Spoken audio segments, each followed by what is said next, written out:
Bonjour mes élèves, aujourd'hui on va faire le cours loi sur l'intensité et la tension. Nos objectifs pour ce cours sont repérer les différentes branches et les nœuds d'un circuit, formuler et savoir vérifier les lois concernant l'intensité et la tension. Activité 1. Loi concernant l'intensité du courant électrique. Premier cas, circuit en série. On réalise l'activité expérimentale suivante. Pour cela, on a besoin du matériel suivant: un générateur, un ampéromètre, deux lampes et des fils de connexion. On réalise le montage série comportant ces dipoles et on commence à mesurer l'intensité du courant électrique en différents points du circuit.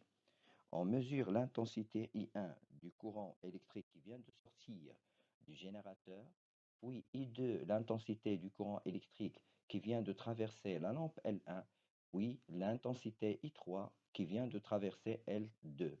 Et on note toutes ces valeurs sur le tableau juste à côté. Enfin, on compare les trois intensités obtenues et on recommence ces mesures en réglant le générateur sur une tension différente. Les intensités vont changer, mais toujours on va avoir à la fin I1 est égal à I2 est égal à I3. C'est la même valeur d'intensité. Alors, on conclut que l'intensité du courant électrique a la même valeur en tout point d'un circuit série. C'est la loi d'unicité de l'intensité du courant électrique. On a déjà vu la loi de l'intensité dans un circuit série. C'est la loi qu'on a déjà appelée la loi d'unicité du courant électrique. Maintenant, on va voir la loi de l'intensité dans un circuit dérivation. Pour cela, on va expliquer d'abord quelques mots techniques utilisés dans nos explications. Exemple, circuit dérivation, branche, branche principale, branche dérivée, une. Commençons par définir d'abord circuit dérivation. C'est un circuit dans lequel les dipôles ont des bornes communes 2 à 2 et dans ce circuit-là, on trouve plusieurs boucles. Le mot branche, c'est une portion du circuit constitué de dipôles branchés en série. La branche principale, c'est une branche qui contient le générateur. Une branche dérivée, c'est une branche qui ne contient pas le générateur. Un nœud, c'est une borne commune, plusieurs dipôles. Alors, pour la loi de l'intensité dans un circuit dérivation, on va réaliser une activité expérimentale et on va mesurer l'intensité I du courant électrique dans la branche principale contenant le générateur, puis I1 dans la branche dérivée contenant la lampe L1 et enfin I2 dans la branche dérivée contenant la lampe L2. Enfin, on va additionner les intensités dans les branches dérivées et on compare le résultat obtenu à l'intensité dans la branche principale. Et on recommence les mesures des intensités en réglant le générateur sur une tension différente et on va voir que les intensités, eux aussi, vont changer et on obtient toujours I1 plus I2, I1 plus I2 égale à I. C'est-à-dire que l'intensité dans la branche principale est égale à la somme des intensités dans les branches dérivées. Alors, dans un circuit en dérivation, l'intensité du courant dans la branche principale d'un circuit comportant des dérivations est égale à la somme des intensités dans les branches dérivées. C'est la loi d'additivité de l'intensité, aussi appelée la loi des nœuds. En conclusion de ces deux activités, l'activité 1 concernant le circuit en série et l'activité 2 concernant un circuit en dérivation, on a conclu que pour un circuit série, l'intensité du courant est la même en tout point du circuit. C'est la loi appelée aussi la loi d'unicité du courant électrique.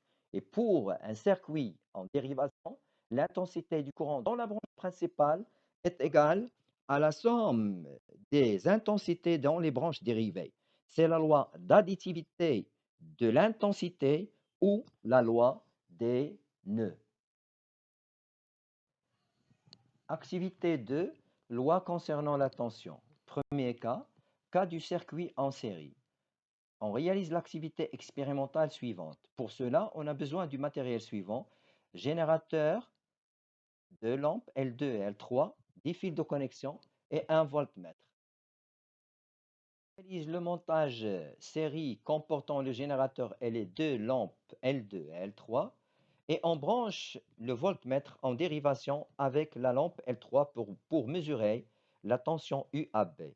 La même chose, on va le faire pour mesurer la tension aux bornes de L2 et la même chose, on va le faire pour mesurer la tension aux bornes de l'ensemble L2 et L3 montés en série. C'est ce que vous voyez ici devant vous sur le tableau.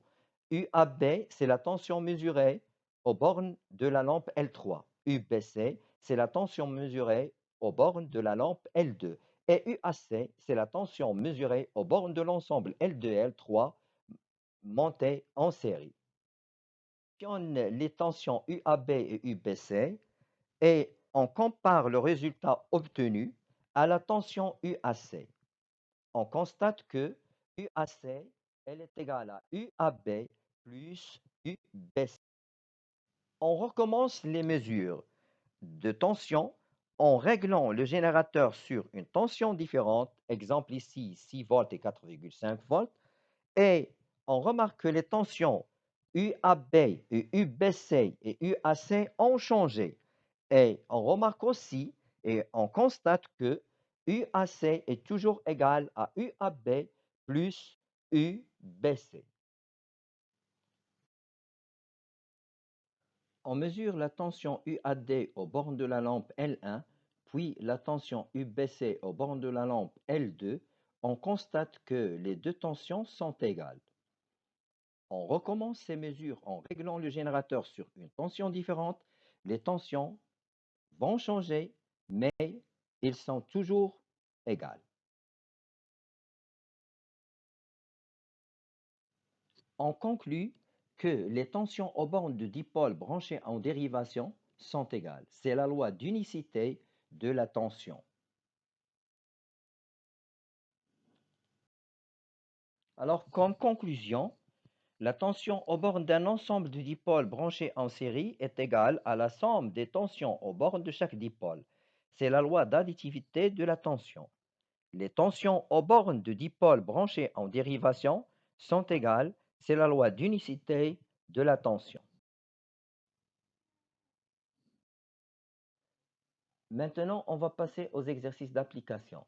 Loi d'additivité, loi d'unicité. Pour la question petit a, énoncez les deux lois concernant l'intensité du courant électrique en précisant dans quel type de circuit elles s'appliquent. Vous allez répondre sur vos cahiers à cette question et à la fin, vous allez comparer ce que vous avez écrit comme réponse avec ce que nous avons déjà écrit dans le cours.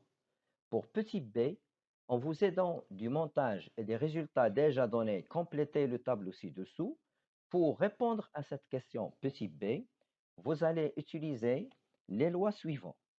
I1 est égal à I2 plus I3 parce que le courant I1 il appartient à la branche principale et I2 et I3, ce sont deux branches dérivées. Alors, en appliquant la loi d'additivité des intensités ou bien la loi des nœuds, I1 elle est égale à I2 plus I3. La même chose pour I3. I3 elle est égale à I5 plus I4. Et la même chose pour I5. I5 elle est égale à I6.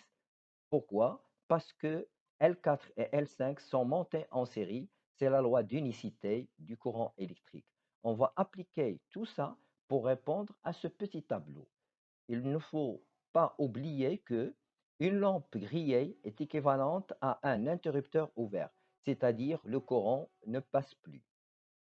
Alors, pour la question petit c, on précise maintenant que le générateur fournit une tension de 12 volts. Complétez le tableau ci-dessous. Pour répondre à cette question, vous allez utiliser comme loi UG est égal à UL1 plus UL2 parce que c'est un circuit série L1 et L2 sont en série. La tension aux bornes du générateur est égale à la somme des deux tensions Et la loi d'unicité de la tension, UL2 est égal à UL3 parce que les deux lampes sont montées en dérivation. La même chose pour UL3. UL3, elle est égale à UL4 plus UL5 parce que L4 et L5 sont montés en série et la tension UL3, elle est égale à la somme de ces deux tensions. En utilisant ces lois que je viens de vous citer, vous allez répondre à ces tableaux et une fois terminé, vous allez les comparer à ce que je vais vous donner maintenant comme réponse. Après avoir appliqué les lois sur l'intensité et la tension, on vient de compléter les deux tableaux B et C en se basant toujours sur les lois déjà citées concernant l'intensité du courant électrique et concernant la tension électrique. Merci pour votre suivi. À la prochaine vidéo. Au revoir.